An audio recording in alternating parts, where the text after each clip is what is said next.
To make things for the war effort as well. These are the Field Marshals, which came out in 1945, and Marshals have started making single-cylinder engine tractors in the 1930s, and the Field Marshal really was the ultimate vision and variety of this concept, which was a very, very effective tractor. It had great lugging capacity, it was very economical, and it also had very few moving parts, only about 66 moving parts. So it was very, very easy to maintain on the farm. You could actually take the cylinder head off and decarbonise it yourself. Marshalls continued making these right the way up until the mid-1950s, and then they decided to go into multi-engined designs, which we'll be talking about a bit later on. The engine is a single cylinder diesel, a 2-stroke, a 6.5-inch bore with a 9-inch stroke, and it's about 40 horsepower. And with them you could hand crank them over to start them, but you need to put an ignition wick, a bit of lighted paper in the front of the cylinder head. But when the conditions get really cold, or your arms aren't really strong enough, you can use a power start cartridge, and you just basically tap that explosive material, which is in like a shotgun cartridge, and wind the tractor to top dead centre, and it's virtually instantaneous starting. David Aylward is coming now, and he's a great Marshall enthusiast from Andover in Hampshire, and this one's got an interesting story because it was abandoned on the docks in Scandinavia. It was exported like a lot of these tractors there, and it never actually got taken to the farm where it was destined for, so it remained there for a good number of years, never ever used. David heard about it, rescued it. He had to completely recommission this tractor, and as you can see, it's as good as new now. And I can't believe the tractor would have ever left the Marshall Works in that immaculate condition, but with all things that David does, they are absolutely pristine. County tractors, well, they were basically a converter of tractors. They started off with commercial vehicles, and then they used Ford skid units to convert tractors for four-wheel drive. The farmers, well, they were a great innovatory tractor because they were great for row crop work with a high ground clearance, adjustable axles, and they actually instigated a lot of other manufacturers making their own row crop versions of their tractors as well. There was a standard plough version of the Farmall tractor, and then the Farmall itself, made by International Harvester, one of the great tractor manufacturers of the 20th century. A Ford conversion here, ladies and gentlemen, and it just shows you the strength of the Fordson major gearbox and rear axle, that it can take all this extra power, because Ford actually never made a 6-cylinder version of their tractor. They thought it would wear it out in no time, but this didn't stop a lot of tractor converters and farm workshops from fitting higher horsepower engines, and that really is an indestructible gearbox and rear axle. Nice to see an Alice Chalmers here.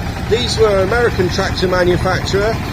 This is one of the ones made in Great Britain in the post-war period. Prior to that, they'd come over from America as part of the lease-lend arrangement between us and the Americans during the Second World War. A high row crop tractor, ideal for ridging and inter-row hoeing. And this tractor here, about 127,000 were actually made, and they replaced a lot of horses on small farms, not only in America but in this country, and fitted with a single furrow plough box. And then the roll bar, which was a mandatory safety requirement from the late 1960s onwards, so if the tractor tipped over, the driver could have some sort of protection. The Massey Ferguson 35X is the all-singing, all-dancing version of the Ferguson tractor with the Perkins engine, about 44 horsepower. A lot of these had diff lock fitted to them. Some of them had multi-power, which was a change-on-the-move gearing system. And there are versions of this tractor still being made to this very day in India under the Tractor and Farming Equipment brand. Not with a Perkins engine, it must be said. As important as the Spitfire and the Hurricane and Dame Vera Lynn, ladies and gentlemen, this tractor saved our bacon during the Second World War. 137,000 of them were made from 1939 until 1945. This is an economy wartime version with the cut-down mudguards and the economy-sized toolbox. But these did 95% of the ploughing during the Second World War, and without this tractor, ladies and gentlemen, we could have been forced into starvation and surrendering to the Germans, because a lot of shipping was being sunk by the U-boats. The Nuffield 1042 is the 10-speed version of the three-cylinder Nuffield tractor of its time. Made at Bathgate though, this one, up in Scotland, re-employing redundant Scottish miners to screw together tractors. Not a good idea, especially when the supply chain is still in the Midlands, and they wondered why they couldn't make money out of them. You see a lot of these on rally fields, ladies and gentlemen. The Ferguson 20, made in vast numbers from 1946 up until 1956. 517,000 were made, and the brainchild of the late great Harry Ferguson. Another 460, and nice to see the adjustable wheels on the back. You could alter the width of the wheels from 52 inches until 88 inches. A lot of those were actually cut through with the gas torch, because they could take gate posts out very, very readily. An Otto model from Italy. I suspect that this one might have been used on a hillside doing orchard work. And another Otto now. This is a row crop version with the tricycle design.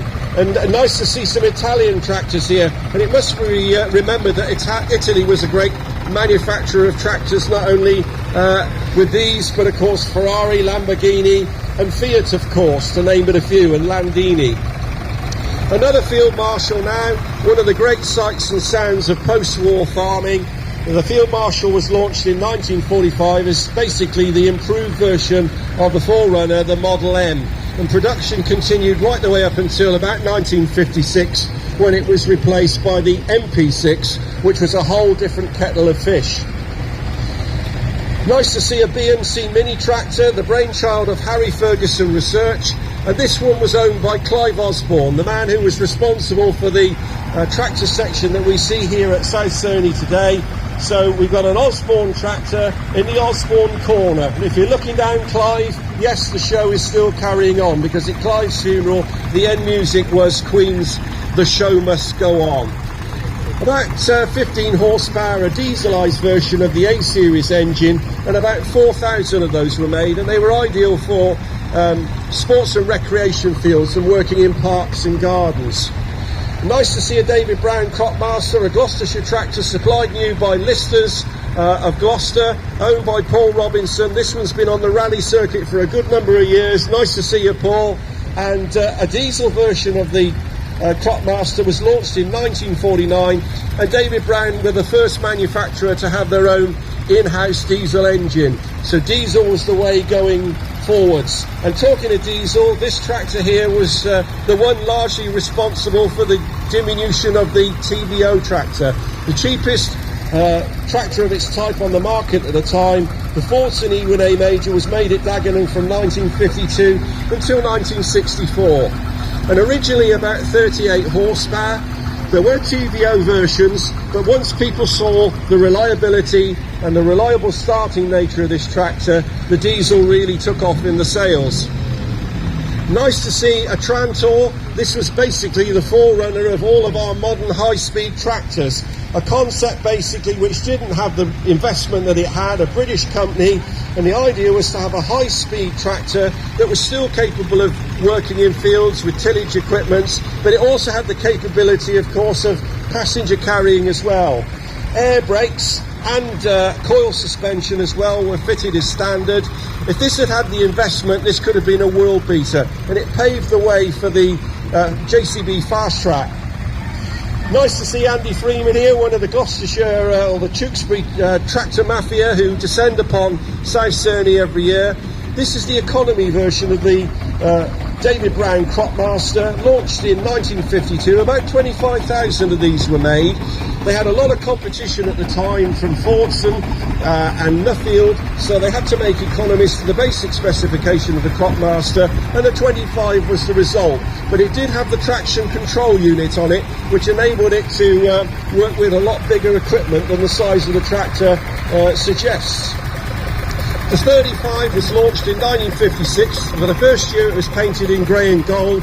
This is the Mark II version with the 4-cylinder standard engine, about 37 horsepower. So that tractor gave about 10 more horsepower on top of the original TE20. The new colour scheme, Massey Ferguson tractors are still made in those colours now, but not in this country, but at Banner Lane.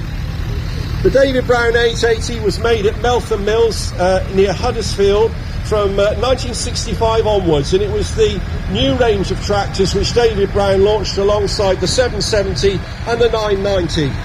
And painted in the orchid white colours, not a very practical colour for farm work, it must be said. And actually, when they used to drive these out of the factories, the drivers used to be dazzled by the bright colour of the paintwork. The 880 was a very, very reliable tractor, about 46 horsepower, and very manoeuvrable.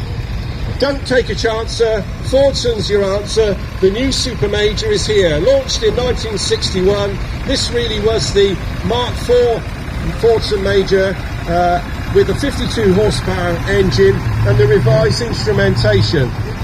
I don't know what Harry Ferguson would have made of this. Not a lot, I don't think. But it just shows you the ingenuity that we have in our tractor movement, that you can actually graft a V8 engine onto a little tractor which was designed originally to be powered by a 23 horsepower engine. But it sounds absolutely glorious. Thank you for that. One of the Marshalls made at Gainsborough using the old Leyland tractor machinery, which was shipped down in the early 1980s in an attempt to try and sort of resurrect a great tractor manufacturer. Sold off by the then Conservative government. Charles Nickerson bought the production line, as well as 600 tractors as well, for £6 million. And they did actually improve the reliability of these. Very rare these now, ladies and gentlemen. A good investment if you can see one of these for sale, because they didn't make too many of them. And based around the Leyland 804, so with four-wheel drive and the 498 80 horsepower engine. Nice to see David Ford here, a great Ford enthusiast. Go and have a look at the Blue Force tent over there, because he is the local representative for the club. This is a 7600 based upon the Ford 7000, a little bit more horsepower. These were launched in 1975, and this is the Mark II model with a little bit more horsepower. And note the quiet cab, which had soundproofing and anti-vibration built in. Nice to see one of the KFD, Kent Ford dealers, no-slung Fordson Majors. These were actually re-engineered for work in orchards. So quite a number of these still survive, and they gave the Fordson Major basically new appeal and new usage in that kind of work. Right, I need to turn around now. The Fordson Major now, and originally 38 horsepower. That engine block was common to all three engines, because there was a petrol version and there was also a TVO version, and it was classic Ford engineering. That's a Herefordshire tractor with the VJ number plate. The Fordson Dexter was replaced in 1964 by a new worldwide range of tractors, and this is the second incarnation of the 2000, the basic tractor, about 37 horsepower, and made it Basildon, in Antwerp and in America as well. And the idea was to have a common set of components. You built the same sort of tractor in 3 or 4 countries, and you kept the production costs down. The Marshall 184 now, and this is classic badge engineering, because this is not a Marshall made at Gainsborough, but it's a Marshall tractor made by Ferrari. And there are only 10 of these actually made. And yes, Ferrari also made tractors like Lamborghini and Porsche as well, of course. The Ford Force came in 1968. The 5000 and the 4000 saw power increases, but the 2000 was the basic tractor, about 37 horsepower, and still with the drum brakes. You also need to open an account with an oil supplier if you buy a Fordson Major, because they have a lot of oil in them. The rear axle on that tractor holds 9 gallons. The gearbox is 4 gallons, and the engine is about 1 2/3 gallons. So a lot of oil, so if you're draining one of those out, you need a lot of containers. The Super Dexter was the direct replacement for the old Dagenham built Super Dexter, and that was about 47 horsepower, but not using a Perkins engine. This was one devised by Ford, and a very reliable little tractor. And my late father had one of those and thought the world of it, and it was the same year as that one, a C plate, so that's 1965, so that was the very first year of production. Nice to see the Massey Harris, a Canadian tractor manufacturer, and behind the tractor is a hay rake, and this was a means of gathering up hay which had been turned over, and basically to pitch it onto a cart to take it back to the farm to put into a rick. And Massey Harris were a great manufacturer, not only of tractors, but of course some of the first self-propelled combines. One of the early Ford Ferguson tractors made prior to the Second World War, and during the Second World War, the 9N, basically a V8 Mercury engine, about 23 horsepower. Harry Ferguson did a handshake agreement with Henry Ford, but ultimately, like most people, he seemed to fall out with him over a breach of patents. A lot of those came over under the lease lend arrangement. Another Fordson Major, and that's a Gloucestershire tractor supplied by Victory Motors. And it's not only seeing these old tractors about on the rally fields, it's also seeing the dealers' plates, because of course certain dealers in certain parts of the county were synonymous with certain types of certain brands of tractors. So Victory Motors had the real sway really with Ford and Fordson. You had Aubrey Rees just up the road with International Harvester, the S-Bird in Gloucester for Massey Ferguson, and West Midland Farmers over at Gloucester and Bourton-on-the-Water for David Brown. It's great to see this hay rake, because a lot of these just got basically cut up for scrap. In fact, a friend of mine actually saw one in a field and cut it up and made it into a gate, can you believe? Massey Harris bought the Wallace Tractor Company, and from that they got the U-frame technology, which you can see on this tractor. But they were quite a predatory manufacturer, Massey Harris, because they either bought out other companies or they were reliant on other manufacturers to help them to produce tractors. And ultimately, of course, they got into bed with Harry Ferguson when they did the amalgamation of the two companies in the early 1950s. That tractor's fitted with a belt pulley drive, and that would have been used for power belt driven equipment, usually a thrashing drum or a corn mill or something like that. And the Fordson Major was specified with hydraulics, but not very sophisticated hydraulics. It was just a lift drop system. The Ferguson patents carried on. I love these 275s. I've just got one of these myself, and they were a very reliable, very well specified tractor in production from 1959 until 1969, and made at the old Jowett car factory. That's a Rudless, another great tractor converter, the brainchild of Lieutenant Colonel Philip Johnson, a man who was involved in tank production during the First World War. And they brought those conversion kits in from Italy and converted Ford tractors for greater hauling power. Nice to see Jock, my old friend there, with his Fordson Major conversion there. Another great illustration of the strength of the rear axle and the gearbox on the Fordson, and a lot of those, of course, are still used as tractor pullers. Nice to see the 1925 Morris Bullnose. That one's got an interesting history because it was redeployed on farm work on Lord Nuffield's estate, Viscount Nuffield's estate in Oxfordshire. So one of his cars was actually converted into a tractor. Nuffields were made from 1948 at the Ward End factory, and they were always regarded up until the 1960s as a Rolls-Royce type of tractor because they had very high build quality. The Ward End factory had been used to build Bren gun carriers during the Second World War. That's a Worcestershire tractor, the David Brown Cropmaster, with their first big success story. About 60,000 of those were made from 1947 up until 1952, and they were a very well specified tractor. You've heard of a Porsche car? Well, this is a Porsche tractor, ladies and gentlemen. This is the 111 model, the single cylinder, so a lightweight row crop tractor designed predominantly for the European market, and this is the 2-cylinder version, and these were available to British buyers in the late 1950s for a period of time. Air cooled as well, so they had no radiator.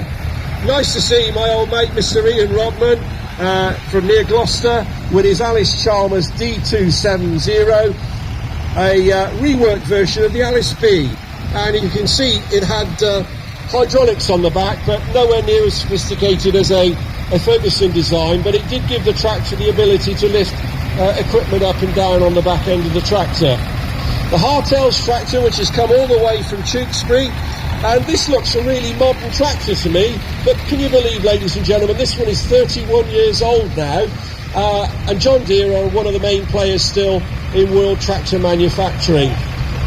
Nice to see the Ford E27 then tractor with the Perkins 6-cylinder P6 engine, and this one's fitted with a Bray bulldozer attachment, so hydraulically operated bulldozer attachment, and that would have been used on construction work, no doubt. Nice original tractor that. Be a shame just to paint that one up. Every dent, every bit of rust tells its story. Another Field Marshal now, and they tried to improve the Field Marshal's appeal by fitting them later on with some hydraulics, but that didn't really work, and even a self-starter. But the basic design was based upon the Lance Bulldog, but the Field Marshal was a true diesel. It wasn't a semi-diesel like the Lance was. The 4000 was always the top seller in the range because it was the direct replacement for the Fordson Super Major. Similar sort of power band, but that one's got a replacement engine because Ford had a lot of problems with porous engine blocks during the 1970s and 1980s, so a lot of the ribbed blocks were refitted, and you can still buy actually engines brand new for that tractor. It's got the SG2 cab, which was really streets ahead of all the competition, rubber mounting, the actual division in the windscreen lined up with the exhaust pipe, and John Deere were really getting more and more popular in the country when this one started to come out in production in the mid-1980s. The 135 again, a really nice tractor, and you're looking at about £5,000 or £6,000 to buy one in that condition. And nice to see the planter on the back, which would have been used to plant cabbages. Land Rover Series 1, and we have the steam traction here. Steam roller there.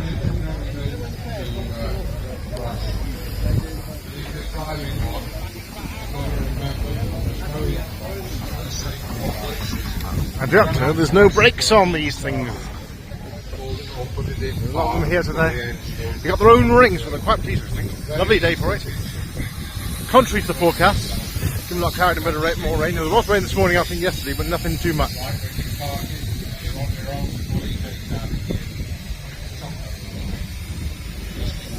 Steam traction in 1902 old timber there. Just the right time of weather, right time of year, and hopefully the right weather for this sort of day out, and showing off all your works for the rest of the year, what you've been doing with your time in restoring these engines.